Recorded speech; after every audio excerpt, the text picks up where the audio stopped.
Did someone say 6 consecutive days of A-League men's football? It's coming up right now. 8 matches over 6 days. Following the international break, of course, we enjoyed a couple nice wins from the Socceroos. Now it's time to get back into A-League's action, of course, with just a few rounds remaining. It is crunch time, potentially the final chance for some of these teams in the bottom 6, and a chance here for those top 6 teams to really cement their place in the finals for this year. Adelaide United, Western United, 2 of those teams in that bottom 6 who need to win this game. It is looking very unlikely that Western United will make finals. And for Adelaide United, you look, that win last time around against Newcastle Jets, has kept their hopes alive. And they haven't been good at home this year, uncharacteristically. Usually the Reds, regardless of how they're going, are pretty strong at home, but for whatever reason, this season it just hasn't tied together for them. I guess considering Craig Goodwin's recent performances in the Socceroos, it sort of, highlighted his absence from that Reds lineup this year, and they really could have used a player like Craig Goodwin this season. They're really missing someone like him. The Reds up there at the top end of the pitch. Coming up against the Western United side, they'd be hopeful that they can get the win here. This one, though, I'm going to say 2-2 draw. Again, a sort of a topic of conversation in recent weeks has been Western United building some decent form, grabbing some good results here and there. Daniel Pena putting together some good performances in the past month or so. This is a team that obviously is, it's going to be really hard for Western to make finals, but it could be a really strong finish to this season for them. And John Aloisi, he'll be hoping that his side can finish strong, give some more minutes to these younger players and set up for a big campaign next year to potentially bounce back and push into that top 6 for next season. The Reds, again, I don't know if they'll have enough to get through in this game against a Western United side who are high on confidence at the moment. 2-2 draw. Could be a fun game, this one. Melbourne City host Newcastle Jets. Of course, City, their last game a couple of weeks ago, that big win against Western Sydney Wanderers, that 7-0 result. They'll be hoping to replicate that against a Newcastle Jets side who will be disappointed that they lost at home to Adelaide a couple of weeks ago. Newcastle Jets, man, again, a season that has disappointed for them. Look, some bright moments here and there. Youngsters like Clayton Taylor, Costa Grozos, Mark Natta having decent campaigns, Lucas Moragas as well, and of course Apostolos Stamatolopoulos, the striker who is at the top there, one of those top strikers in the goal scoring charts this season. There has been positives at Newcastle Jets, but overall it hasn't worked out for them. Melbourne City, the stronger team in this matchup, should be winning this game. I'm going to say 3-1. Again, we should see goals from Melbourne City. They've got some big players returning from injury this week as well. Should be winning this game comfortably. Any other result would really, really surprise me this weekend. Sydney FC Central Coast Mariners is shaping up to be the fixture of the weekend. And look, hoping to see my Mariners continue what has been a fantastic run of form.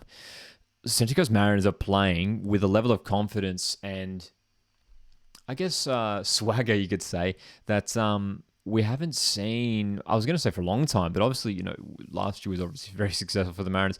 But there's something about the way the Mariners are playing right now where regardless of if we're missing key players or whatever the circumstances are, whether we're playing, 3 games a week and traveling overseas, I'm always confident that we're going to put in a good performance and get a result. This is going to be a test, though. Sydney FC, the one team that really stumps Mariners this season in recent months. We think back to a little while ago, Sydney FC defeating the Mariners on the Central Coast. This is an opportunity for Mariners to grab a huge result here and cement their place, not only in that top 2, potentially throwing themselves back to the top of the ladder. The Sky Blues, look, disappointed that they lost to Wellington last time around, and overall this campaign has been good for them, the Sky Blues. This is going to be a real tactical battle in this game. I'm really curious to see how it plays out. I think from a neutral point of view, it could be a really fun game to watch. The Mariners, though, based off the way we're playing, it's hard to tip against the Mariners at the moment. Defensively so solid. It is a consistent lineup that Mark Jackson is fielding week in, week out at the moment. You got someone like Josh Nisbet coming off his Socceroos debut as well. He'll be high in confidence. It's a strong team playing well at the moment, and I believe that we can get 3 points away to Sydney FC, which would, as I mentioned, would be huge. That would be a massive result. The Sky Blues are a good team.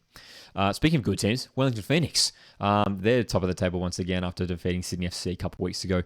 Brisbane Roar, funny team, aren't they? They haven't had a disastrous campaign. Obviously, there's been plenty of goings on off the field, but they are sitting a few points off that top 6. And this is one of those games that, with not many matches left to go, it would be huge for them just to at least pick up a point here away to Wellington. You just can't see it happening. These teams played early on in the season. The Phoenix grabbing a big win. I'm expecting Wellington to comfortably win in this one as well. Wouldn't be surprised if they keep a clean sheet. Potentially some injuries. We know that a couple of their players were involved in international duty. I believe Alex Rufer was out with injury. Tim Payne as well. Finn Sermon, I think, picked up a knock as well. So potentially carrying some injury clouds heading into this match. Brisbane Roar. Again, I like the team that they've got this season. Zakovic is doing a decent job, but I can't see them get a result here away to Wellington Phoenix. Surely not. Melbourne Victory, Perth Glory, 2 teams who play an exciting brand of football. Melbourne Victory, obviously, with so many class players all across the pitch, coming up against Perth Glory side, who have one of the top goal scorers in this season in the Adelaide Men's, in Adam Taggart, the Socceroo. Of course, Bruno Fornaroli, fellow Socceroo as well, at Melbourne Victory. This is a big game for Melbourne Victory. This is where they really have to not only win this game, but win it convincingly to really send a message to the rest of the top 6 that they are contenders for this championship. They've sort of been knocking around that top 4, sort of 3rd, 4th place. They haven't been able to catch Wellington and Mariners at the top. It's time to really pick up wins here. There's been so many draws this season for Melbourne Victory. This is an opportunity for them to win this game, and I expect them to do so. 2-1. When you're coming up against Perth Glory, you can expect goals, considering that the goal threat they do possess, not only through Adam Taggart, but whether it is Stefan Kolakowski or David Williams or any of those young players who they've got coming through as well.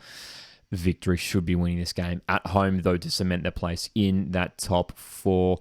Speaking of the top 4, 2 teams hoping to finish there: Macarthur FC, Western Sydney Wanderers, the Battle of Western Sydney. A thrilling match the last time these teams played, 4-3 to the Bulls. Plenty of drama and controversy in that context. How does this one play out? This is the one fixture, I think, across this Easter long weekend where it's hard to call. Wanderers, obviously, a lot of talk around them in the past month or so. Really struggling in recent matches. But that big win against Perth Glory a couple weeks ago was so important just to stop that winless run and put them back in the top 6.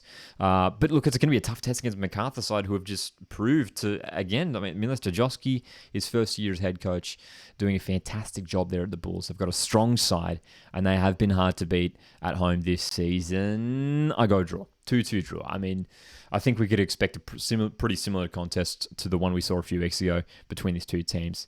Potentially high-scoring encounter, goal scorers on both teams. 2-2 draw down there in Campbelltown.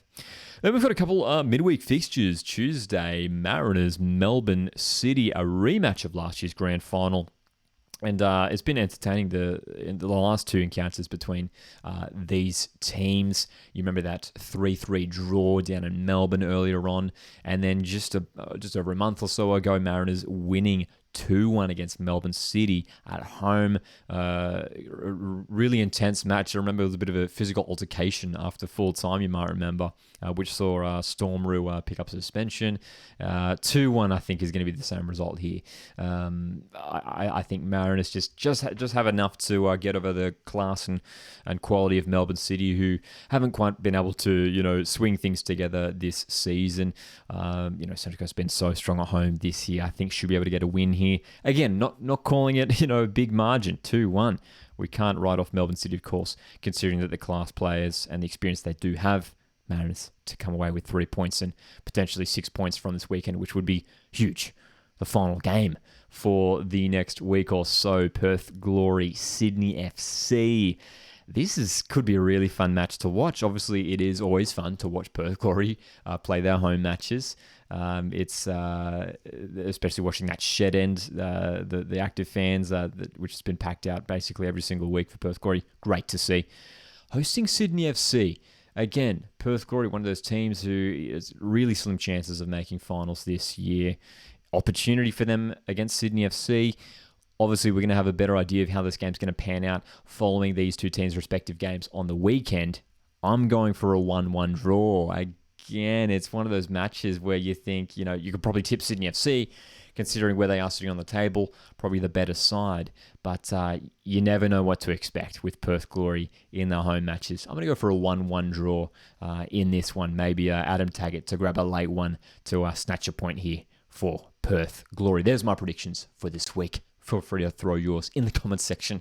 My name's Lockie. This goes with football. And happy Easter